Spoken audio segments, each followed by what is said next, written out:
Let's change gears here. May, as we've been telling you, is National Mental Health Awareness Month, and experts are raising an alarm about an epidemic of loneliness. A new U.S. Surgeon General report says health risks from loneliness and isolation can be as deadly as smoking 15 cigarettes a day. So we are looking at what you can do if you are one of the millions of Americans that are dealing with loneliness. And our friend psychologist, Dr. Ritch is here to talk about that. First of all, thanks for joining us. Thanks for having me. You and I were just talking about what an epidemic this is right now, not just loneliness, mental health disorders in general, but let's specifically talk about loneliness. Have you seen more patients talking to you about feeling lonely in that sense? Yes. No, that was one of the most surprising things. I worked for 8 years with Miami University Student Counseling Center, and we expect some amount of homesickness when students come to college, but I was getting so many students who were feeling so profoundly alone in this environment where they're surrounded by people, they have access to all these clubs and activities. Then there would be the flip side of when they're graduating and going out into the world, they would expect loneliness when they leave college where they had all these supports, and they just had no idea what to do once they were out there in the world by themselves. And then in my private practice, I also see people who come in talking about how alone and how isolated they feel. And it's so ironic because we've got social media now where we can connect with my aunt who lives across the world.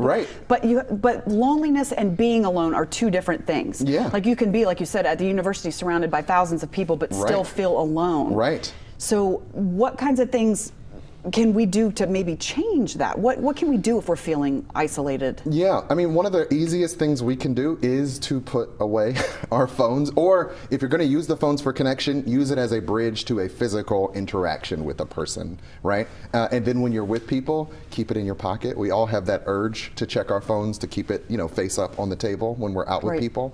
And that contributes, even though we're thinking we're getting that sort of hit of dopamine that is connection from these devices, they're not unfortunately giving us the sort of rich social experience we need to not feel so isolated. So seek out opportunities, groups, clubs, activities. They're still out there. A lot of them are, I'm going to say understaffed, but like underperforming. People just aren't connecting in those ways anymore, but the opportunities still exist. Seek out those opportunities. Push through what my supervisor used to call the hump of weirdness, that initial, I don't know that I feel comfortable going to this space. Once you get there, you'll feel better.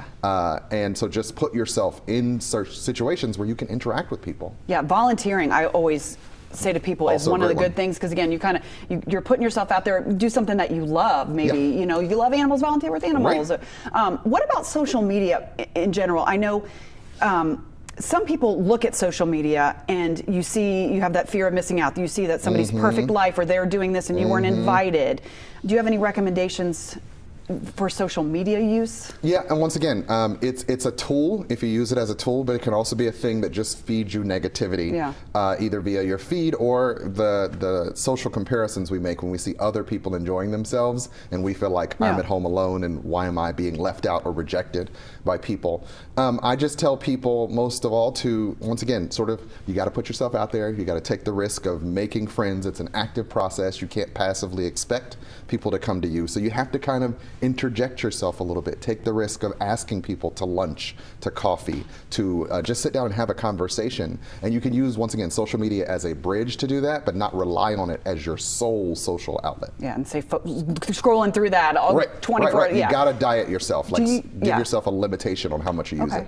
Do you have any advice for introverts who kind of want to be out there, but you're like, I don't know if I want to be mixed in with people? Yeah, I mean, introverts, I am actually a closet introvert. Most people don't know that because I can put on the personality when I'm out in public. But you sort of have to be willing to sort of, once again, understand yourself. If I'm an introvert, then I know I can't do 30 people, 200 people, but I'm pretty good one-on-one or with 2 or 3 people that I like. And so then once again, you got to go along with what your interests are. There are hundreds of conventions now for different interests, be it knitting, comic books, whatever. And go to those spaces, try to find a person who you feel comfortable with, and even if you just have one good friend you can talk to, then you're not alone. Okay, great advice. If people want to find out more information about you, I know you're not taking new clients right now, right? I have a wait list. So it's not that I'm not taking any new clients, but I have so many clients that I have to limit the flow of clients because I am but one person. Right, that's right. But tell us your clinic, and you're on social media all over the place. Yes, I am. So my website is psychworksllc.com, and then I am on Instagram and TikTok at Psychworks Clinic. Yeah. And you're doing awesome stuff there. So make sure you Yes. follow him because he's got great tips. Thank you, Dr. Hall.